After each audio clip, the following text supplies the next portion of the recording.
ನಮ್ ಮನೇಲಿ ಪ್ಲೇಟ್ ತೊಳೆಯೋಕ್ಕೂ ಸಹ ಅರ್ಹತೆ ಇಲ್ದವನು ನನ್ ಕೋಟ್ಯಾಧಿಪತಿ ಮಗಳು ಗಂಡ ಅದ್ ಹೇಗಾದ್ನೋ ಏನೋ ದೇವ್ರೇ. ನೀನು ಅಮೋಘ್ ಅರಸ್ ಬಗ್ಗೆ ಕೇಳಿದ್ಯಾ? ಇಲ್ಲ ಸರ್. ಭಾರತದ ಟಾಪ್ ಉದ್ಯಮಿಗಳಲ್ಲಿ ಒಬ್ಬ.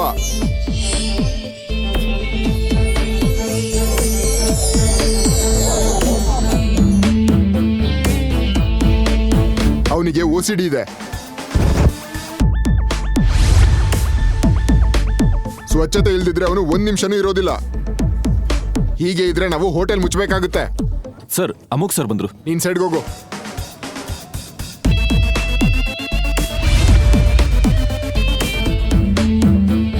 ಪ್ಲೀಸ್. ಥ್ಯಾಂಕ್ ಯು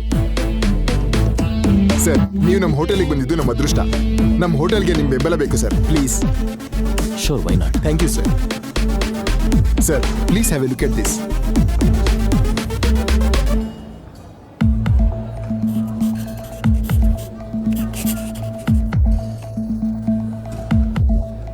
ಮ್ಯಾನೇಜರ್ಗೆ ನಾನು ಹೇಳಿದೆ ಅಂತ ಹೇಳಿ. For sure sir. It's okay.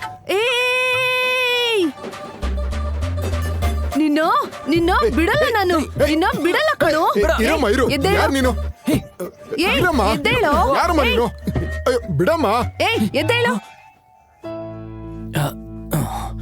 ನಿನ್ ಕೆಲ್ಸ ಬಿಟ್ಟು ಏನೋ ದೊಡ್ಡ ಉದ್ಯಮಿ ತರ ಕನ್ಸ್ ಕಾಣ್ತಿದ್ಯಾ? ಭಿಕ್ಷುಕನ್ ತಂದು ಅಳಿಯನಾಗಂತೂ ಕೆಲ್ಸಕ್ ಬರ್ಲಿಲ್ಲ. ಇವಾಗ ಹಗ್ಲು ಗನ್ಸು ಕಾಣೋದನ್ನಾದ್ರೂ ಬಿಟ್ಟು ಮನೆ ಕೆಲ್ಸನಾದ್ರೂ ನೀನು ಸರಿಯಾಗಿ ಮಾಡು. ಅರ್ಥ ಆಯ್ತಾ? ಹೋಗು. ಮದುವೆ ಆಗಿದ್ದೆ ಅವನು ಮಾಡಿದ ಪಾಪನ. ಅತ್ತೆ ಅಳಿಯನನ್ನು ಅವಮಾನ ಮಾಡುವುದು ಸರಿಯೇ? ಏನ್ರಿ ಕಾಫಿ?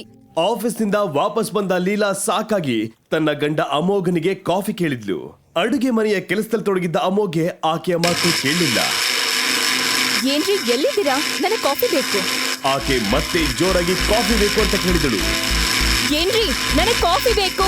ಆಕೆಯ ಮಾತನ್ನ ಕೇಳಿಸಿಕೊಂಡ ಶೈಲಜಾ ರೆಡ್ಡಿ ಕೊಠಡಿಯಿಂದ ಹೊರಬಂದು ಅಳಿಯನ ಮೇಲೆ ಕೂಗಾಡಿದ್ಲು. ಮಗಳಷ್ಟು ಜೋರ ಕರಿತಿದ್ದಾಳೆ, ಕೇಳಿಸ್ತಿಲ್ವಾ? ಕಿವುಡಾನ? ಅಡಿಗೆ ಮನೇಲಿ ನಮ್ಗಾಗೇನೋ ಕೆಲಸ ಮಾಡೋ ತರ ಬಿಲ್ಡಪ್ ತಗೋತಾ ಇದ್ಯಾ? ಬೇಗ ಕಾಫಿ ಮಾಡ್ಕೊಂಡು ಹೋಗ್ ಕೊಡು ಎಂದು ಹೇಳಿ ಅಮೋಘನನ್ನ ಬೈದಳು. ಬರ್ತಾ ಇದ್ದೀನತ್ತೆ, ಅದೇ ಕೆಲಸದಲ್ಲಿದ್ದೀನಿ.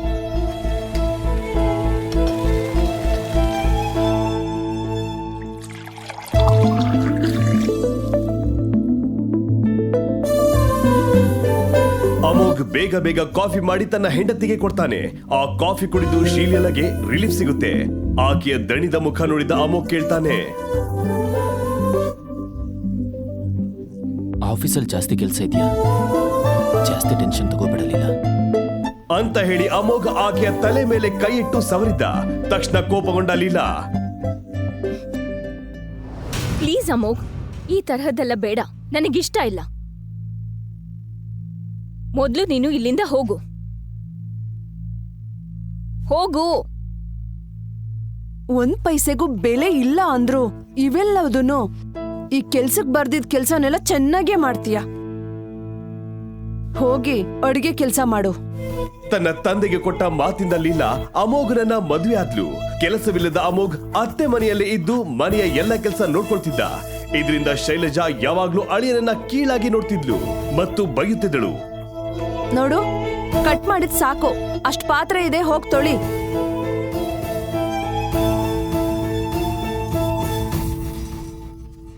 ಯಾವಾಗ್ಲೂ ಅದೇ ಕೆಲ್ಸ ಮಾಡ್ತಿರ್ತೀಯಾ?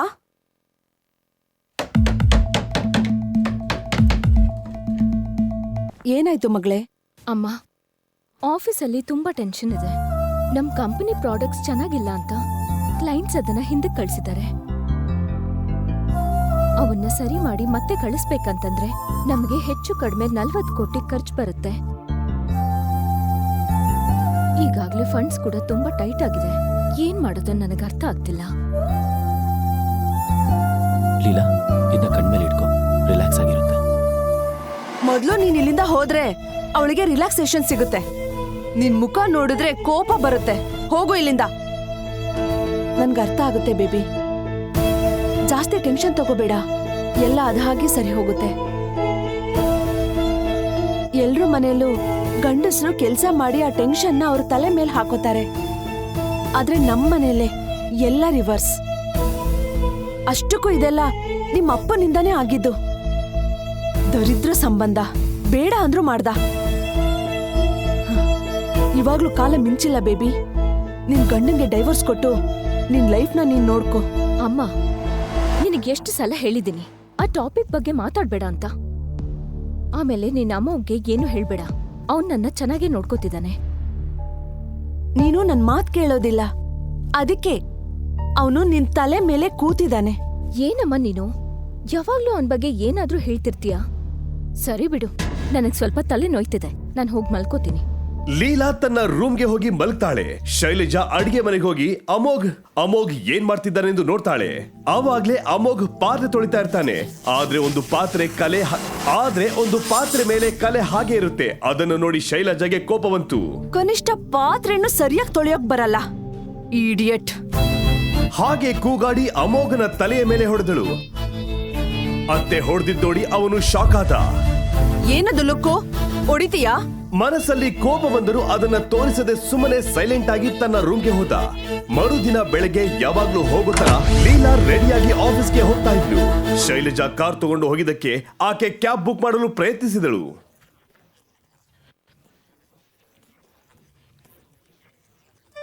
ಅತ್ತೆ ಕಾರ್ ತಗೊಂಡು ಹೋದ್ರು, ನಿನಗೆ ಹೇಳು ಅಂತಂದ್ರು. ಟೈಮ್ ಆಗ್ತಾ ಇದೆ, ಈಗ ಏನ್ ಮಾಡೋದು? ಅಷ್ಟರಲ್ಲಿ ಅಮೋಘ್ ತನ್ನ ಹಳೆಯ ಸ್ಕೂಟರ್ ಅನ್ನು ತಂದು ಡ್ರಾಪ್ ಮಾಡ್ತೀನಂದ. ಲೇಟ್ ಆಗ್ತಾ ಇದೆಯಲ್ವಾ, ಹೋಗೋಣ. ಯಾವತ್ತೂ ಹೇಳ್ದೇ ಇರೋ ಗಂಡ ಇವತ್ತು ಡ್ರಾಪ್ ಮಾಡ್ತೀನಿ ಅಂದಾಗ ಸ್ಮೈಲ್ ಮಾಡಿ ಸ್ಕೂಟರ್ ಹತ್ತಿದರು. ಇಬ್ಬರು ಸ್ಕೂಟರ್ ಅಲ್ಲಿ ಹೋಗ್ತಾ ಇದ್ದರು. ಲೀಲಾ, ನೀನ್ ಟೆನ್ಷನ್ ಅಲ್ಲಿ ಇದೆಯಾ ಅಂತ ನಂಗೆ ಅರ್ಥ ಆಗ್ತಿದೆ. ಏನಾದ್ರೂ ಸಮಸ್ಯೆ ಇದ್ರೆ ಹೇಳು, ನಾನು ಸರಿ ಮಾಡ್ತೀನಿ. ಏನಿಲ್ಲ ಬಿಡು, ಅದೆಲ್ಲ ನಾನು ನೋಡ್ಕೋತೀನಿ ಎಂದು ಲೀಲಾ ಹೇಳಿದಳು. ಇಬ್ಬರು ಆಫೀಸ್ಗೆ ತಲುಪಿದರು. ಸರಿಯಾಗಿ ಅದೇ ಸಮಯಕ್ಕೆ ಒಂದು ದುಬಾರಿ BMW ಕಾರ್ ಅಲ್ಲಿಗೆ ಬಂತು. ಅದರಿಂದ ಇಳಿದ ವ್ಯಕ್ತಿ ಲೀಲಾನ ನಗುತ್ತಾ ಮಾತಾಡಿಸ್ತಾನೆ.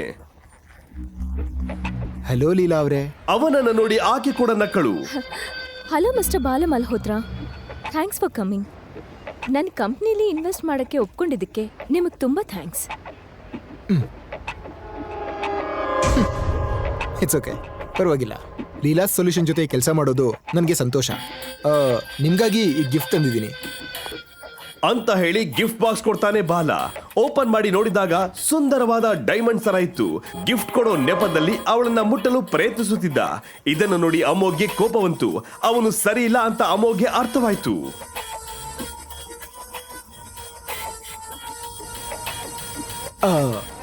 ಈಗ ಈ ನೆಕ್ಲೆಸ್ಗೆ ಒಂದು ಬೆಲೆ ಬಂತು. ನೆಕ್ಲೆಸ್ ಬೆಲೆ ಸಹ ಡಬಲ್ ಆಯ್ತು. ಥ್ಯಾಂಕ್ಸ್ ಮಿಸ್ಟರ್ ಬಾಲ. ಈ ಉಡುಗೊರೆ ತುಂಬ ಚೆನ್ನಾಗಿದೆ. ಆದರೆ ಈ ನೆಕ್ಲೆಸ್ ಒರಿಜಿನಲ್ ಆಗಿದ್ರೆ ಇನ್ನೂ ಚೆನ್ನಾಗಿರೋದು. ವಾವ್, ಹಾಗಾದ್ರೆ ನೀವು ಕಂಡುಹಿಡಿದ್ರಿ? ಹೌದು, ವಿಕ್ಟೋರಿಯಾ ಡೈಮಂಡ್ ಡಿಸೈನ್ಸ್ ಥರ ಮಾಡಿದ್ರೆ ಸಾಕಾ? ಒರಿಜಿನಲ್ಗೂ ಡೂಪ್ಲಿಕೇಟ್ಗೂ ವ್ಯತ್ಯಾಸ ಇರುತ್ತೆ. ಒರಿಜಿನಲ್ ವಿಕ್ಟೋರಿಯಾ ಡೈಮಂಡ್ ನೆಕ್ಲೆಸ್ ತಗೊಳ್ಳೋದು ನನ್ನ ಕನಸು. ಅದಕ್ಕೇನೆ ಈಸಿಯಾಗಿ ಗೊತ್ತಾಯ್ತು. ಒರಿಜಿನಲ್ ತಗೊಳ್ಳೋದು ಅಷ್ಟು ಸುಲಭ ಇಲ್ಲ ಕಣ್ರಿ. ಈ ವರ್ಲ್ಡಲ್ಲೇ ಇದು 5 ಮಾತ್ರ ಇದೆ. ಕನಿಷ್ಠ 50 ಕೋಟಿ ಹೂಡಿಕೆ ಮಾಡದೆ ಸ್ವಂತ ಮಾಡ್ಕೊಳಕ್ಕಾಗಲ್ಲ. ನನಗೆ ಈ ಡ್ಯೂಪ್ಲಿಕೇಟ್ ಮಾಡಿಸೋದಕ್ಕೆ 2 ಕೋಟಿ ಖರ್ಚಾಯಿತು. ಹೇಗೆ ನಮ್ಮ ಪಾಪಗಳು ಗಂಗೆಲ್ ಸ್ನಾನ ಮಾಡ್ದಾಗ ಹೋಗುತ್ತೋ ಹಾಗೆ ಈ ಡ್ಯೂಪ್ಲಿಕೇಟ್ನ ನೀವು ಹಾಕೊಂಡಾಗ ಈ ನೆಕ್ಲೆಸ್ಸು ಒರಿಜಿನಲ್ ಆಗಿ ಹೋಯ್ತು ಅಂತ ಹೇಳಿ ಬಾಲ ಅವಳ ಹತ್ತಿರ ಬರಲು ಪ್ರಯತ್ನಿಸಿದ. ಅವನ ವರ್ತನೆ ನೋಡಿ ಲೀಲಾ ಅನ್ಕಂಫರ್ಟಬಲ್ ಫೀಲ್ ಆದ್ಲು. ಕೋಪಗೊಂಡ ಅಮೋಘ್, ಹಲೋ ಮಿಸ್ಟರ್, ನಿಮ್ ಸ್ವಲ್ಪ ಜಾಸ್ತಿ ಆಯ್ತು, ಸ್ವಲ್ಪ ಡಿಸ್ಟೆನ್ಸ್ ಮೇಂಟೈನ್ ಮಾಡಿ. ಯಾರೋ ನೀನು? ಎಷ್ಟು ಧೈರ್ಯ ಇದ್ರೆ ನನಗೆ ಬುದ್ಧಿ ಹೇಳ್ತೀಯಾ? ನೀನೋ ನಿನ್ನ ಅವತಾರನೋ? ಲೀಲಾ ಅವ್ರೆ, ಯಾರು ಇವನು? ನಿಮ್ ಡ್ರೈವರಾ? ನನ್ನ ಮೇಲೆ ಬರ್ತಾ ಇದ್ದಾನೆ. ಯಜಮಾನ್ರಾದ ನಾವು ಇವ್ರನ್ನ ಎಲ್ಲಿಡ್ಬೇಕೋ ಅಲ್ಲೇ ಇಡ್ಬೇಕು ಅಂತ ಹೇಳಿ ಬಾಲ ಅಮೋಘ್ನ ಪಕ್ಕಕ್ಕೆ ಕಳಿಸ್ತಾನೆ. ಗಂಡನಿಗೆ ಅವಮಾನ ಆಗ್ತಾ ಇದ್ರು ಹೆಂಡತಿಯಾದ ಲೀಲಾ ಏನೂ ಮಾತಾಡ್ಲಿಲ್ಲ. ಬಾಲ ಜೊತೆ ಜಗಳ ಮಾಡ್ಕೊಂಡ್ರೆ 40 ಕೋಟಿ ಹೋಗುತ್ತೆ ಅಂತ ಸುಮ್ನೆ ಆದ್ಲು. ಬಾಕ್ಸ್ ಕೆಳಗೆ ಬಿದ್ದಿದೆ. ಅಮ್ಮೋ, ಮೊದಲು ಅದನ್ನ ಒಳಗಿಡು. ಹೆಂಡತಿ ಮೌನವಾಗಿರುವ ಕಾರಣ ಅಮೋಘ್ ಅವಮಾನದಿಂದ ಅಲ್ಲಿಂದ ಹೋದ. ಲೀಲಾ ಅವರೇ, ನಿಮ್ಮ ಡೀಲ್ ಪ್ರಪೋಸಲ್ ನನಗೆ ತುಂಬಾ ಇಷ್ಟ ಆಯ್ತು. ನಿಮ್ಮ ಕಂಪ್ನಿನಲ್ಲಿ ಇನ್ವೆಸ್ಟ್ ಮಾಡಬೇಕು ಅಂತಿದ್ದೀನಿ. ಇಂಥ ಒಳ್ಳೆ ಟೈಮಲ್ಲಿ ನೈಟು ಒಂದು ಪಾರ್ಟಿ ಅರೇಂಜ್ ಮಾಡಿದ್ದೀನಿ, ನೀವು ತಪ್ಪದೇ ಬರಬೇಕು ಅಂತ ಬಾಲ ಲೀಲಾನ ಇನ್ವೈಟ್ ಮಾಡ್ತಾನೆ. ಅವನ ದುರಾಲೋಚನೆಯನ್ನ ಅರ್ಥ ಮಾಡ್ಕೊಂಡ ಲೀಲಾ ಇಲ್ಲ ಅಂತ ಹೇಳ್ತಾಳೆ. ಪಾರ್ಟಿ ಕರೆದಿದ್ದಕ್ಕೆ ಥ್ಯಾಂಕ್ ಯು ಮಿಸ್ಟರ್ ಬಾಲ. ಆದರೆ ನನಗೆ ಬರೋಕ್ಕಾಗಲ್ಲ. ಇವತ್ತು ರಾತ್ರಿ ನಮ್ಮ ಮನೇಲಿ ಒಂದು ಫಂಕ್ಷನ್ ಇದೆ. ನೆಕ್ಸ್ಟ್ ಯಾವಾಗಾದ್ರೂ ನೋಡೋಣ. ಪರವಾಗಿಲ್ಲ ಲೀಲಾ, ನೀವು ಪಾರ್ಟಿಗೆ ಬಂದ್ಮೇಲೆ ನಮ್ಮ ಡೀಲ್ ಕನ್ಫರ್ಮ್ ಆಗುತ್ತೆ. ಏನಂತೀರಾ? ಅಂತ ಪಾರ್ಟಿಗೆ ಬಂದ್ರೇನೆ ಡೀಲ್ ಕನ್ಫರ್ಮ್ ಆಗುತ್ತೆ ಅಂತ ಪರೋಕ್ಷವಾಗಿ ತನ್ನ ಆಸೆಯನ್ನ ಹೇಳ್ತಾನೆ ಬಾಲ. ಲೀಲಾಗೆ ಏನ್ ಮಾಡ್ಬೇಕು ತಿಳಿಲಿಲ್ಲ. ಪಾರ್ಟಿಗೆ ಹೋಗ್ದಿದ್ರೆ ತನ್ನ ಕಂಪನಿಗೆ ನಷ್ಟ ಆಗುತ್ತೆ, ಹೋದ್ರೆ ಇವನ ಟಾರ್ಚರ್ ಅನುಭವಿಸ್ಬೇಕಂತ ಬಾಧೆ ಪಡ್ತಾಳೆ. ಇನ್ನೊಂದ್ ಕಡೆ ಅವಳ ಪರಿಸ್ಥಿತಿ ನೋಡಿ ಅವಳನ್ನ ಉಪಯೋಗಿಸ್ಬೇಕಂತ ಅಂದ್ಕೊಳ್ತಾನೆ ಬಾಲ. ಅವಳಿಗೆ ಬೇರೆ ಚಾನ್ಸ್ ಇಲ್ಲ ಅನ್ಕೋತಾನೆ. ಸರಿಯಾಗಿ ಅದೇ ಸಮಯಕ್ಕೆ ಲೀಲಾಗೆ ಮೆಸೇಜ್ ಬರುತ್ತೆ. ಅವಳು ಫೋನ್ ನೋಡಿದಾಗ ಅವಳ ಅಕೌಂಟ್ ನಲ್ಲಿ 40 ಕೋಟಿ ಬಂದಿದೆ ಅಂತ ಮೆಸೇಜ್ ಇರುತ್ತೆ. ಇದರಿಂದ ಅವಳ ಮುಖ ಸಂತೋಷ ಮತ್ತು ಆಶ್ಚರ್ಯದಿಂದ ತುಂಬಿಕೊಳ್ಳುತ್ತದೆ.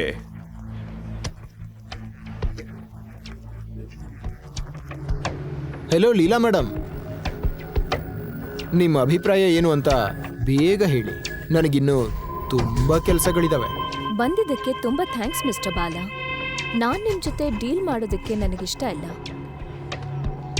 ನಿಮ್ ಇನ್ವೆಸ್ಟ್ಮೆಂಟ್ ನಮಗೇನು ಬೇಡ, ನೀವಿನ್ನು ಹೋಗ್ಬೋದು ಅಂತ ಲೀಲಾ ಹೇಳಿದಾಗ ಬಾಲ ಸಂಪೂರ್ಣವಾಗಿ ಆಶ್ಚರ್ಯಚಕಿತನಾದ. ಕೆಲವು ಕ್ಷಣಗಳ ಹಿಂದೆ ಅವಳಿಗೆ ಹಣ ಬೇಕಾಗಿತ್ತು, ಆದ್ರೆ ಇವಾಗ ಏನ್ ಹೀಗೆ ಮಾತಾಡ್ತಾ ಇದ್ದಾಳೆ ಅಂತ ಶಾಕ್ ಆಗ್ತಾನೆ. ಅಂದ್ರೆ ನಾನ್ ತಂದ ಗಿಫ್ಟ್ ಬೇಡವಾ? ಅಮೋಘ್ ಎಲ್ಲಿದ್ಯಾ? ಆಫೀಸ್ ಬಾಯ್ ಗಿಫ್ಟ್ ಬಾಕ್ಸ್ ಅನ್ನ ತಂದ. ಅದನ್ನ ಅವ್ರು ಕೊಟ್ಬಿಡು. ಲೀಲಾ ಆ ಬಾಕ್ಸ್ ನ ತಗೊಂಡು ಬಾಲನ ಕೈಗೆ ಇಟ್ಟಳು. You can leave now. Leela ವರ್ತನೆ ನೋಡಿ ಬಾಲ ಅಲ್ಲಿಂದ ಹೊರಟೋಗ್ತಾನೆ. ಅವನು ಅವಮಾನದಿಂದ ಅಲ್ಲಿಂದ ಹೋಗಿದ್ದನ್ನು ನೋಡಿ ಅಮೋಘ್ ಖುಷಿ ಪಡ್ತಾನೆ. ಲೀಲಾ ನಗುತ್ತಾ ತನ್ನ ಮೊಬೈಲ್ ನಲ್ಲಿ ಬ್ಯಾಲೆನ್ಸ್ ನೋಡ್ತಾ ಖುಷಿ ಪಟ್ಟಳು. ಅವಳಿಗೆ ಗೊತ್ತಾಗ್ಬೇಕು ನಾನಿಲ್ದೆ ಅವಳ ಕಂಪ್ನಿ ನಡೆಯಲ್ಲ ಅಂತ. ನೀವ್ ಏನ್ ಮಾಡ್ತಿರೋ ನಂಗೆ ಗೊತ್ತಿಲ್ಲ. ಅವಳ ಕಂಪ್ನಿ ಮೇಲೆ ಇವತ್ತು IT ರೈಡ್ ಆಗ್ಬೇಕು. ಅವಳ ಎಲ್ಲ ಅಕೌಂಟ್ ಫ್ರೀಸ್ ಆಗ್ಬೇಕು. ಮಾರ್ಕೆಟ್ ಅಲ್ಲಿ ಅವ್ರ ವ್ಯಾಲ್ಯೂ ಪೂರ್ತಿ ಇಳಿಬೇಕು. ಅವಳ ಅಳ್ತಾ ನನ್ನ ಕಾಲ್ ಹತ್ರ ಬಂದು ಬೀಳ್ಬೇಕು. ನಿಮ್ಮ ಡ್ರಿಂಕ್ಸ್ ಕುಡಿತಾ ಹೇಳ್ತಾ ಇದ್ದೀನಿ ಸರ್. ನಾಳೆ ಅಷ್ಟರಲ್ಲಿ ಲೀಲಾ ನಿಮ್ಮ ಕಾಲಿಗೆ ಬಂದು ಬೀಳೋ ಹಾಗೆ ನಾನು ಮಾಡ್ತೀನಿ. ನೀವು ಮನೆಗೆ ಹೋಗಿ ಚೆನ್ನಾಗಿ ನಿದ್ದೆ ಮಾಡಿ. ಅವ್ರಿಗೆ ನಿದ್ದೆ ಇಲ್ದಿರೋ ಹಾಗೆ ಮಾಡೋ ಕೆಲಸ ನನ್ನದು. ಈಗ ಆದ್ರೂ ನಿಮ್ಮ ಋಣ ತೀರಿಸ್ಕೊಳ್ಳೋ ಅವಕಾಶ ಕೊಟ್ಟಿದ್ದಕ್ಕೆ ಥ್ಯಾಂಕ್ಸ್. ಬರ್ತೀನಿ ಸರ್. ಲೀಲಾ, ನನ್ನ ಏನೋ ಅಂದ್ಕೊಂಡೆ ಅಲ್ವಾ? ನಿನ್ನ ಡ್ರೈವರ್ ಗಂಡನ ಹತ್ರ ನನಗೆ ಅವಮಾನ ಮಾಡಿಸ್ದೆ ಅಲ್ವಾ? ನೋಡ್ತಾ ಇರೋ, ನೀನೇ ಬಂದು ನನ್ನ ಕಾಲಿಗೆ ಬಿದ್ದು ನನ್ನ ಜೊತೆ ಡೇಟ್ ಮಾಡು ಅಂತ ಬೇಡ್ಕೋತೀಯ.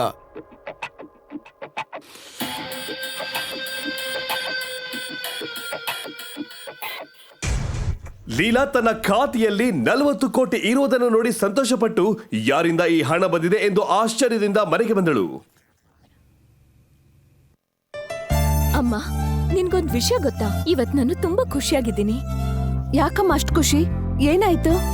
ನಿನ್ಗೆ ಗೊತ್ತು ಅಲ್ವಮ್ಮ, ನಮ್ ಕಂಪನಿ ನಷ್ಟದಲ್ಲಿದೆ ಅಂತ. ಈಗ ಸಮಸ್ಯೆ ಸಾಲ್ವ್ ಆದ ಹಾಗೆ. ನಿಜಾನಾ? ಎಷ್ಟು ಒಳ್ಳೆ ನ್ಯೂಸ್ ಹೇಳ್ದೆ. ಆ ದೇವ್ರ ದಯೆಯಿಂದ ದೊಡ್ಡ ಗಂಡಾಂತರದಿಂದ ಪಾರ ಆದ್ವಿ. ಹೌದು, ಅಮೋಘ್ ಎಲ್ ಹೋದ? ನನಗೇನ್ ಗೊತ್ತಮ್ಮ. ಅವನು ಬೆಳಿಗ್ಗೆನೆ ಬೇಗ ಎಲ್ಲಿಗೋ ಹೋದ, ಇನ್ನೂ ಬಂದಿಲ್ಲ. ಯಾವಾಗ್ಲೂ ಮನೇಲೇ ಇರ್ತಾ ಇದ್ದ, ಇವತ್ತೇ ಎಲ್ಲೋ ಹೋಗಿದ್ದಾನೆ. ಸಿಂಕಲ್ ನೋಡಿದ್ರೆ ಅಷ್ಟೊಂದ್ ಪಾತ್ರೆಗಳು ಹಾಗೆ ಬಿದ್ದಿದಾವೆ. ಯಾವಾಗ ಬರ್ತಾನೋ ಏನೋ. ಅಯ್ಯೋ, ನೀನ್ ನಿಲ್ಸಮ್ಮ. ಇದೊಂದ್ ತಲೆನೋವು. ಯಾವಾಗ್ ನೋಡಿದ್ರು ಪಾತ್ರೆ ಬಟ್ಟೆ ಏನೋ ಒಂದ್ ಅಂತಿರ್ತ್ಯ ಅಂತ ಹೇಳಿ ಅಲ್ಲಿ ಆದ ಘಟನೆ ಹೇಳದೆ ಅಲ್ಲಿಂದ ಹೋದಳು. ತನ್ನ ರೂಮ್ಗೆ ಹೋದ ತಕ್ಷಣ ಬೆಡ್ ಮೇಲೆ ಒಂದು ಗಿಫ್ಟ್ ಇರುತ್ತೆ. ಅಮ್ಮ, ಅಮ್ಮ, ನನ್ ರೂಮ್ಗೆ ಗಿಫ್ಟ್ ಬಾಕ್ಸ್ ಹೇಗ್ ಬಂತು? ಯಾರ್ ತಂದಿದ್ದು? ಅವಾಗ್ಲೇ ಯಾರೋ ಡೆಲಿವರಿ ಬಾಯ್ ತಂದ್ಕೊಟ್ಟ, ನಾನೇ ಅಲ್ಲಿಟ್ಟಿದ್ದು. ಏನಾಯ್ತು ಇವಾಗ? ಅಷ್ಟಕ್ಕೋದ್ರಲ್ಲಿ ಏನಿದೆ?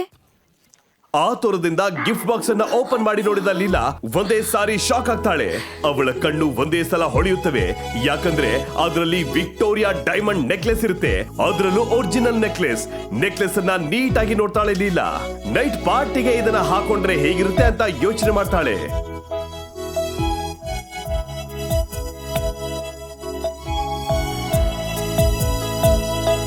ವಾವ್ ಬೇಬಿ, ಈ ನೆಕ್ಲೆಸ್ ತುಂಬಾ ಚೆನ್ನಾಗಿದೆ. ನೈಟ್ ಪಾರ್ಟಿಗೆ ನಾನು ಇದನ್ನೇ ಹಾಕೋತೀನಿ ಅಂತ ಹೇಳಿದಾಗ ಲೀಲಾ ತನ್ನ ಅಮ್ಮನನ್ನ ನೋಡಿ ನಗುತ್ತಾಳೆ. ಯಾಕಮ್ಮ ನಗ್ತಾ ಇದ್ಯಾ? 50 ವರ್ಷ ಆಗಿರೋ ನಿನ್ಗೆ ಇವೆಲ್ಲ ಯಾಕೆ ಅಂತ ತಿಳ್ಕೊಂಡ್ ನಗ್ತಾ ಇದ್ಯಾ? ನನ್ ಹಾಗ್ ಹೇಳಿಲ್ಲಮ್ಮ, ನೀನೇ ಹಾಗ ಅನ್ಕೋತಿದ್ಯಾ? ಈ ವಯಸ್ಸಲ್ಲೂ ನಿನ್ನಷ್ಟೇ ಅಂದವಾಗಿದ್ದೀನಿ ಅಂತ ನಿನಗೆ ಹೊಟ್ಟೆ ಕಿಚ್ಚು, ಅದಕ್ಕೆ ನಗ್ತಾ ಇದೀಯಾ? ಇಬ್ಬರು ಒಟ್ಟಿಗೆ ನಗ್ತಾ ಇರ್ತಾರೆ. ಆ ವೇಳೆಯಲ್ಲೇ ಲೀಲಾಗೆ ಆಫೀಸ್ನಿಂದ ಕಾಲ್ ಬರುತ್ತೆ. ಮ್ಯಾನೇಜರ್ ಹೇಳಿ. ಮೇಡಮ್, ನೀವು ತುಂಬಾ ಲಕ್ಕಿ. ಏನ್ ಹೇಳ್ತಾ ಇದ್ದೀರಾ? ಸ್ವಲ್ಪ ಸ್ಪಷ್ಟವಾಗಿ ಹೇಳಿ. ನಾನೇನ್ ಹೇಳದ್ ಮೇಡಮ್, ಒಂದ್ಸಲ ಟಿವಿ ನೋಡಿ, ಈ ಮಾತನ್ನ ನೀವೇ ಹೇಳ್ತೀರಾ? ಓಕೆ. ಲೀಲಾ ಕರೆ ಕಟ್ ಮಾಡಿ ಟಿವಿ ಆನ್ ಮಾಡ್ತಾಳೆ. ಅದೇ ಸಮಯದಲ್ಲಿ ಟಿವಿಯಲ್ಲಿ ದೊಡ್ಡ ಬ್ರೇಕಿಂಗ್ ನ್ಯೂಸ್ ಬರುತ್ತದೆ. ಬೆಂಗಳೂರಿನ ದೊಡ್ಡ ಬಿಸ್ನೆಸ್ ಮೆನ್ ಬಾಲಾ ಮಲ್ಹೋತ್ರಾ ಅವರ ಕಂಪನಿಗೆ ಭಾರಿ ಹೊಡೆತ. ರಾತ್ರೋರಾತ್ರಿ ಐಟಿ ದಾಳಿ, ಇಲ್ಲಿಗಲ್ ಆಸ್ತಿ ಮತ್ತು ವ್ಯಾಪಾರಗಳು ಬಂದ್. ರಾತ್ರೋರಾತ್ರಿ ಬೀದಿಗೆ ಬಂದು ಬಿದ್ದ ಬಾಲಾ. ಅವರಿಗೆ ಸಂಬಂಧಪಟ್ಟ ರಾಜಕಾರಣಿಗಳು ಮತ್ತು ಬಿಸ್ನೆಸ್ ಮೆನ್ ಬಾಲಾ ವಿಚಾರಣೆ ಮಾಡುತ್ತಿರುವ ಅಧಿಕಾರಿಗಳು. ಈ ಸಂಗತಿಯಿಂದ ಬೆಂಗಳೂರಿನ ಅನೇಕ ಮಂದಿಗೆ ಶಾಕ್ ಆಗಿದೆ. ಈಗಾಗಲೇ ಬಾಲಾ ಅವರ ಮೇಲೆ ಎಷ್ಟೋ ಕೇಸ್ಗಳು ದಾಖಲಾಗಿವೆ ಅಂತ ನ್ಯೂಸ್ ಬರ್ತಾ ಇದೆ ಅಂತ ಬ್ರೇಕಿಂಗ್ ನ್ಯೂಸ್ ಬರುತ್ತದೆ. ಲೀಲಾ ಬೆರಗಾಗಿ ಅವಳ ಕಣ್ಣು ದೊಡ್ಡದಾಗುತ್ತವೆ. ಕೆಲವು ಗಂಟೆಗಳ ಹಿಂದೆ ಅವಳು ಆ ಕಂಪನಿಯೊಂದಿಗೆ ಒಪ್ಪಂದ ಮಾಡಿಕೊಳ್ಳಲು ಹೋಗುತ್ತಿದ್ದಳು. ಇದು ದೊಡ್ಡ ರಿಲೀಫ್. ಆದರೆ ಅವಳ ಜೀವನದಲ್ಲಿ ಇಷ್ಟೊಂದು ಸಡನ್ ಚೇಂಜ್ ಬಂದಿದ್ ನೋಡಿ ಅವಳು ಆಶ್ಚರ್ಯಪಟ್ಟಳು. ಇದೆಲ್ಲ ಒಂದು ಕನಸು ಅನಿಸ್ತು. ಇದರ ಹಿಂದೆ ಯಾರಿದ್ದಾರೆ ಅಂತ ತಿಳ್ಕೋಬೇಕು ಅಂದುಕೊಂಡಳು. ಅದಕ್ಕೆ ಯಾರಿಗೋ ಫೋನ್ ಮಾಡಿದಳು. ಹೆಲೋ, ನಾನ್ ಹೇಳೋದನ್ನ ಸರಿಯಾಗಿ ಕೇಳಿಸ್ಕೊ. ಸ್ವಲ್ಪ ಸಮಯದ ಮೊದಲು ನನ್ನ ಅಕೌಂಟ್ಗೆ ತುಂಬಾ ಅಮೌಂಟ್ ಬಂದಿದೆ. ಬ್ಯಾಂಕ್ನವರು ಕೂಡ ಈ ಹಣ ಎಲ್ಲಿಂದ ಬಂದಿದೆ ಅಂತ ಗೊತ್ತಾಗ್ತಿಲ್ಲ.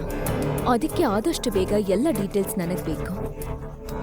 ಹಾಗೆ ಇವತ್ತು ನಮ್ಮ ಮನೆಗೊಂದು ಗಿಫ್ಟ್ ಬಂದಿದೆ. ಅದನ್ನ ಯಾರು ಕಳ್ಸಿದ್ದು ಅಂತ ಗೊತ್ತಾಗ್ಬೇಕು. ಎಷ್ಟು ಬೇಗ ಆಗುತ್ತೋ ಅಷ್ಟು ಬೇಗ. ತುಂಬಾ ಅರ್ಜೆಂಟ್. ಹಾಗೆ ಹೇಳಿ ಲೀಲಾ ಫೋನ್ ಕಟ್ ಮಾಡಿದಳು. ಆವಾಗ್ಲೇ ಅಮೋಘ್ ಸಹ ಮನೆಗೆ ಬರ್ತಾನೆ. ಅವನು ಬರೋದನ್ನ ನೋಡಿ ಸರೋಜಾ ಏನೇನೋ ಹೇಳೋಕೆ ಶುರು ಮಾಡಿದಳು. ನಿಂತ್ಕೋ. ಇವತ್ತೆಲ್ಲ ಎಲ್ಲಿ ಹೋಗಿದ್ದೆ? ಮನೆ ಕೆಲ್ಸ ಎಲ್ಲ ಹಾಗೆ ಬಿದ್ದಿದೆ. ಯಾರ್ ಮಾಡ್ಬೇಕದ್ನಲ್ಲ ಅಂತ ವಟವಟ ಅಂತ ಇದ್ಲು. ಅಮೋಘ್ಗೆ ಏನ್ ಹೇಳೋದಕ್ಕೂ ಬಿಡ್ಲಿಲ್ಲ. ಅತ್ತೆ, ನಾನು ನಿಮ್ಗೆಲ್ಲ ಆಮೇಲೆ ಹೇಳ್ತೀನಿ. ಮೊದಲು ನಾನು ಲೀಲಾ ಜೊತೆ ಮಾತಾಡ್ಬೇಕು. ಆವಾಗ್ಲೇ ಲೀಲಾ ಬೆಡ್ರೂಮ್ ಇಂದ ಹೊರ ಬಂದಳು. ಅಮೋಘ್ ಅದನ್ನು ನೋಡಿ, ಲೀಲಾ, ಅದು ನನಗೆ 50 ಲಕ್ಷ ಬೇಕು. ಹಣ ಅಂತ ಕೇಳಿದ ತಕ್ಷಣ ಶೈಲಜಾ ಬಾಯನ್ನ ಜೋರಾಗಿ ಬಿಟ್ಟಳು ಮತ್ತು ಏನೇನು ಹೇಳಲು ಪ್ರಾರಂಭಿಸಿದಳು. ಅಯ್ಯೋ, 50 ಲಕ್ಷನಾ? ಅಯ್ಯಯ್ಯೋ, ಇವನು ಈ ಮನೆನ ಹಾಳು ಮಾಡ್ಬೇಕು ಅಂತಿದ್ದನ್ ಕಣೆ. ಏನೋ ಮಾಡಿದಾನೆ ಅನ್ಸುತ್ತೆ. ಏನ್ ಮಾಡ್ಬೇಕು ದೇವ್ರೆ? ನನ್ ಮಗಳನ್ನ ನೀನೇ ಕಾಪಾಡ್ಬೇಕು ಸ್ವಾಮಿ ಅಂತ ಹಳೆ ಫಿಲಂ ವಿಲನ್ ತರ ಹೇಳೋಕೆ ಸ್ಟಾರ್ಟ್ ಮಾಡಿದಳು. ಸರೋಜಾ ಸುಮ್ಮನೆ ಇರದೆ ಅಳಿಯನಿಗೆ ಏನೇನೋ ಬೈಯೋದಕ್ಕೆ ಶುರು ಮಾಡಿದಳು. ನಿಮ್ಮಪ್ಪನ್ ದುಡ್ಡೇನಾದ್ರೂ ಬಚ್ಚಿಟ್ಟಿದ್ಯಾ? ₹1 ದುಡಿಯಲ್ಲ. ನೀನ್ ಕೇಳಿದ ತಕ್ಷಣ ಲಕ್ಷ ಲಕ್ಷ ಎಣಿಸ್ಕೊಡ್ಬೇಕಾ? ದುಡ್ಡು ಇಲ್ಲ, ಏನೂ ಇಲ್ಲ. ಹೋಗಿ ಮನೆ ಕೆಲ್ಸ ನೋಡು, ಹೋಗೋ. ಅವಳ ಮಾತನ್ನ ಕೇಳಿ ಅಮೋಘ್ಗೆ ಅವಮಾನ ಆಯ್ತು. ಇನ್ನು ಏನೋ ಹೇಳೋದಕ್ಕೆ ಹೋದ ಸರೋಜಾಗೆ ಮೊದಲೇ, ಅಮ್ಮ, ನೀನ್ ಸ್ವಲ್ಪ ಸುಮ್ನಿರು. 50 ಲಕ್ಷ ಏನಕ್ಕೆ ನಿನ್ಗೆ? ಏನಿಲ್ಲ, ಸುಮ್ಮನೆ ಖಾಲಿ ಇದೀನಲ್ವಾ, ಯಾವ್ದಾದ್ರು ಸಣ್ಣ ಬಿಸ್ನೆಸ್ ಮಾಡಬೇಕು ಅನ್ನಿಸ್ತಾ ಇದೆ ಅಂತ ಹೇಳ್ತಾನೆ ಅಮೋಘ್. ಅವನ ಮಾತನ್ನ ಕೇಳಿ ಲೀಲಾ ಇವನು ಏನೋ ಮುಚ್ಚಿಡ್ತಿದ್ದಾನೆ ಅಂತ ಗೊತ್ತಾಯ್ತು. ವಿಷಯ ಏನು ಅಂತ ತಿಳ್ಕೊಬೇಕಂತ ಲೀಲಾ ಅಂದುಕೊಂಡಳು. ಈಗ್ಲೇ 50 ಲಕ್ಷ ಅಂದ್ರೆ ಕಷ್ಟ ಇದೆ. ಸರಿ, ನಾನ್ ಪ್ರಯತ್ನ ಪಡ್ತೀನಿ. ಹೌದು, ಅಂದ್ಹಾಗೆ ಪಾರ್ಟಿಗೆ ಸೂಟ್ ತಗೋ ಅಂತ ಅಂದಿದ್ದೆ ಅಲ್ವಾ? ತಗೊಂಡ ನೀನು? ಹಾ, ತಗೊಂಡೆ. ಅದೇ ಕೆಲ್ಸಕ್ಕಂತ ಹೋಗಿದ್ದೆ. ಸರಿ, ಬೇಗ ರೆಡಿ ಆಗು, ಪಾರ್ಟಿಗೆ ಟೈಮ್ ಆಗ್ತಿದೆ ಅಂತ ಲೀಲಾ ಹೇಳಿದಾಗ ಅಮೋಘ್ ಫ್ರೆಶ್ ಆಗಲು ಹೋಗುತ್ತಾನೆ. 50 ಲಕ್ಷನಾ? ದೇವ್ರೇ,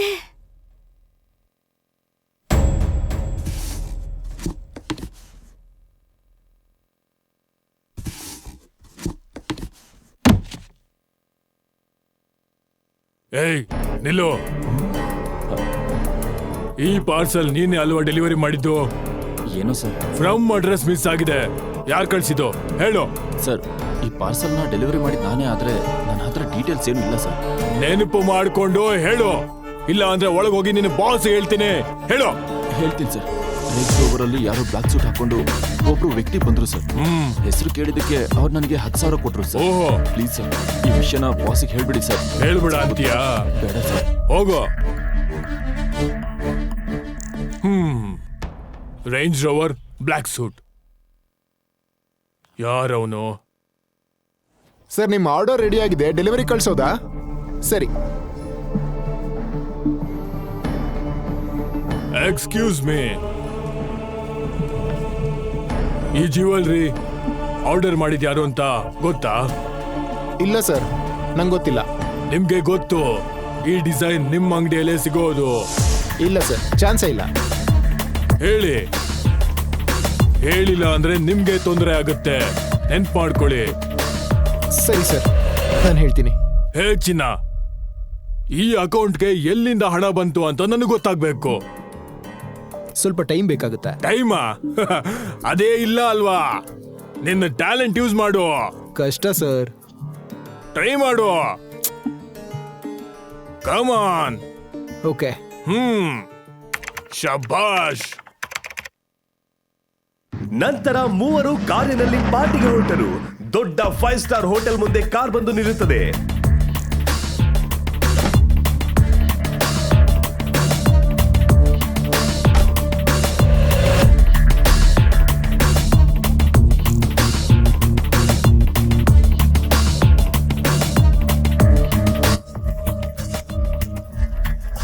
ಫ್ಯಾಮಿಲಿ ಫಂಕ್ಷನ್ ಆಗಿರೋದ್ರಿಂದ ಲೀಲಾ ರಿಚ್ ರಿಲೇಟಿವ್ಸ್ ಎಲ್ಲ ಅಲ್ಲಿಗೆ ಬಂದಿದ್ರು. ಏನು ಇಲ್ಲದವನನ್ನ ಲೀಲಾ ಮದ್ವೆ ಆಗಿದ್ದಾಳಂತ ಎಲ್ಲರಿಗೂ ಅವನ ಮೇಲೆ ಕೀಳು ಭಾವನೆ. ಲೀಲಾ ಕತ್ತಲ್ಲಿದ್ದ ನೆಕ್ಲೆಸ್ ನೋಡಿ ಎಲ್ಲರೂ ಆಶ್ಚರ್ಯಪಟ್ಟರು. ಅಷ್ಟು ಬೆಲೆ ಬಾಳೋ ನೆಕ್ಲೆಸ್ ಅನ್ನ ನಿಜವಾಗ್ಲೂ ನೋಡಿರಲೇ ಇಲ್ಲ. ಅಂತದ್ರಲ್ಲಿ ಇವಳಿಗೆ ಎಲ್ಲಿ ಸಿಗುತ್ತೆ? ಫೇಕ್ ನೆಕ್ಲೆಸ್ ಅಂದುಕೊಂಡರು. ಆದರೆ ಅದರ ವ್ಯಾಲ್ಯೂ ಏನು ಅಂತ ಅವಳಿಗೆ ಮಾತ್ರ ಗೊತ್ತಿತ್ತು.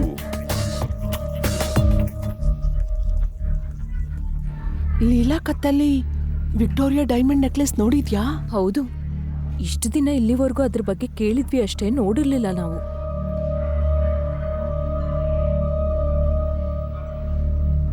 ನಾವೇ ತಗೊಳ್ಳೋದಿಕ್ಕಾಗಿಲ್ಲ ಅಂದ್ರೆ ಇವಳು ಹೇಗೆ ತಗೊಳ್ಳೋದಿಕ್ ಸಾಧ್ಯ? ಗಂಡಂಗಂತೂ ಕೊಡ್ಸೋ ಯೋಗ್ಯತೆ ಇಲ್ಲ, ಬೇರೆ ಯಾರೋ ಕೊಡ್ಸಿರ್ಬೇಕು ಅನ್ಸತ್ತೆ. ನೋಡಿದ್ಯಾ ಎಲ್ರು ಹೇಗ್ ಮಾತಾಡ್ತಾ ಇದ್ದಾರೆ ಅಂತ? ಇದೆಲ್ಲ ನಿಮ್ಮಪ್ಪನಿಂದ ಆಗಿದ್ದು. ಈ ಅಮೋಗಿಂದ ನಮ್ಮ ಮರ್ಯಾದೆ ಕೂಡ ಹೋಗ್ತಾ ಇದೆ.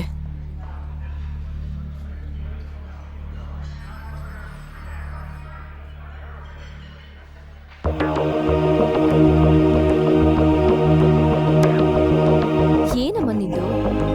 ಯಾವಾಗ್ಲೂ ಇದೇ ಆಯ್ತು. ಅಟ್ಲೀಸ್ಟ್ ಪಾರ್ಟಿಲಾದ್ರೂ ನೆಮ್ಮದಿಯಾಗಿರೋದಕ್ ಬಿಡಲ್ವಾ ನೀನು? ಈ ಬಿಕಾರಿ ಇದ್ರೆ ನೆಮ್ಮದಿ ಇರುತ್ತಾ? ಇವನ್ನ ಪರ್ಮನೆಂಟ್ ಆಗಿ ಹೇಗೆ ಓಡಿಸ್ಬೇಕೋ ನಾನ್ ನೋಡ್ಕೋತೀನಿ. ಯಾರು ಅಮೋಘ್ನ ಮಾತನಾಡಿಸಲು ಪ್ರಯತ್ನ ಪಡಲಿಲ್ಲ. ಅವನು ಒಂದು ಕಡೆ ಕೂತು ಜ್ಯೂಸ್ ಕುಡಿತಾ ಇದ್ದ. ಕೇಟರಿಂಗ್ ಸಿಬ್ಬಂದಿ ನೋಡದೆ ಅವನನ್ನ ಬದಿಗೆ ಸರಿಯಲು ಹೇಳಿದಾಗ ಮಿಸ್ ಆಗಿ ಜ್ಯೂಸ್ ಚೆಲ್ಲಿತು.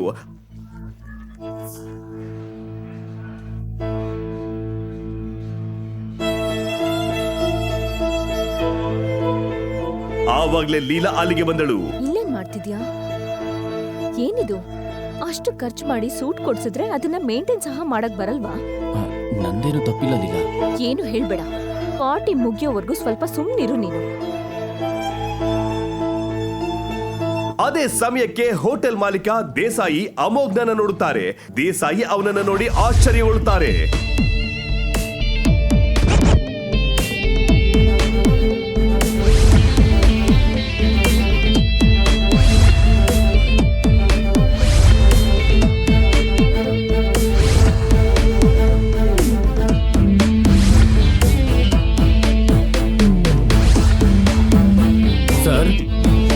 ಅಮೋಘರಸಲ್ವಾ ಅಂತ ಕೇಳುತ್ತಾನೆ. ಆದರೆ ಏನ್ ಹೇಳ್ಬೇಕಂತ ತಿಳಿಯದೆ ಅಲ್ಲಿಂದ ಹೋಗ್ಬೇಕಂದುಕೊಂಡ. ಏನ್ ಸರ್ ಹೀಗ್ ನೋಡ್ತಾ ಇದ್ದೀರಾ? ನಾನು ದೇಸಾಯಿ, ಮರ್ತೋದ್ರಾ? ನೀವು ಮಾಡಿದ ಸಹಾಯ ನಾನು ಯಾವತ್ತೂ ಮರೆಯಲ್ಲ. ಒಂದ್ ವೇಳೆ ನೀವು ಇಲ್ಲದೆ ಇದ್ದಿದ್ರೆ ನನ್ನ ಸ್ಥಿತಿ ಏನಾಗ್ತಿತ್ತು? ಓಹ್, ನೀವಾ? ಚೆನ್ನಾಗಿದ್ದೀರಾ? ಚೆನ್ನಾಗಿದ್ದೀನಿ ಸರ್. ಒಂದು ಸಣ್ಣ ಕೆಲಸ ಇದೆ, ನಾನು ಹೊರಡ್ಬೇಕು. ಅಮೋಘ್ ಹೀಗೆ ಹೇಳುತ್ತಾನೆ, ಅಲ್ಲಿಂದ ಹೋಗುತ್ತಾನೆ. ಲೀಲಾಗೆ ಅಮೋಘ್ ಏನೋ ಮುಚ್ಚಿಡ್ತಿದ್ದಾನೆ ಅಂತ ಅನುಮಾನ ಬಂತು.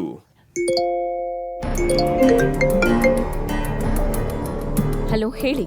ಮೇಡಮ್, ನಿಮ್ಮ ಖಾತೆಗೆ 40 ಕೋಟಿ ಕಳಿಸ್ದವನು, ನೆಕ್ಲೆಸ್ ನಿಮ್ಗೆ ಕೊಟ್ಟವನು, ಮತ್ತೆ ಬಾಲನ ಕಂಪನಿಯನ್ನ ನಾಶ ಮಾಡಿದವನು ಅವನು ಒಬ್ನೇ. ಹೌದಾ?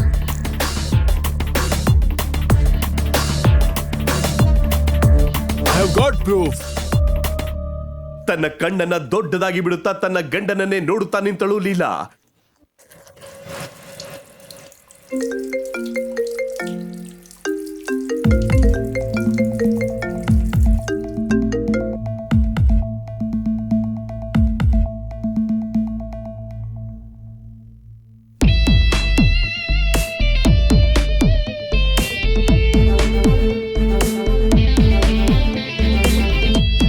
ನಿಜವಾಗ್ಲೂ ಅಮೋಘ್ ಲೀಲಾ ಹತ್ರ ಏನಾದ್ರೂ ಮುಚ್ಚಿಡ್ತಿದ್ದಾನ? ಅಮೋಘ್ ಅಷ್ಟು ಶ್ರೀಮಂತ ಆಗಿದ್ರೆ ಯಾಕೆ ಏನು ಕೆಲಸ ಮಾಡದೆ ಮನೆ ಕೆಲಸ ಮಾಡ್ತಿದ್ದಾನೆ? ಹೋಟೆಲ್ ಓನರ್ ನೋಡಿ ಅಮೋಘ್ ಯಾಕೆ ಸುಮ್ಮನೆ ಹೊರಟೋದ? ಸರೋಜಾ ಎಷ್ಟು ಅವಮಾನ ಮಾಡಿದ್ರು ಏಕೆ ಸಹಿಸಿಕೊಳ್ತಿದ್ದಾನೆ? ಲೀಲಾಗೆ ತಾನೇ ಗಿಫ್ಟ್ ಕೊಟ್ಟಿದ್ದು ಅಂತ ಏಕೆ ಹೇಳುತ್ತಿಲ್ಲ ಅಮೋಘ್? ಬಾಲ ರೋಡ್ಗೆ ಬರಲು ಅಮೋಘ್ ಕಾರಣನಾ? ಮತ್ತೆ ಲೀಲಾ ಹತ್ರ ಹಣ ಏಕೆ ಕೇಳಿದ್ದ? ಎಲ್ಲ ಪ್ರಶ್ನೆಗಳಿಗೆ ಉತ್ತರ ಬೇಕಂದ್ರೆ ಹಾಗಾದ್ರೆ ಈಗಲೇ ಡೌನ್ಲೋಡ್ ಮಾಡಿ ಪಾಕೆಟ್ FM ಮತ್ತು ಕೇಳಿ ಅರಸು. ಲಿಂಕ್ ಡಿಸ್ಕ್ರಿಪ್ಷನ್ನಲ್ಲಿ ಇದೆ.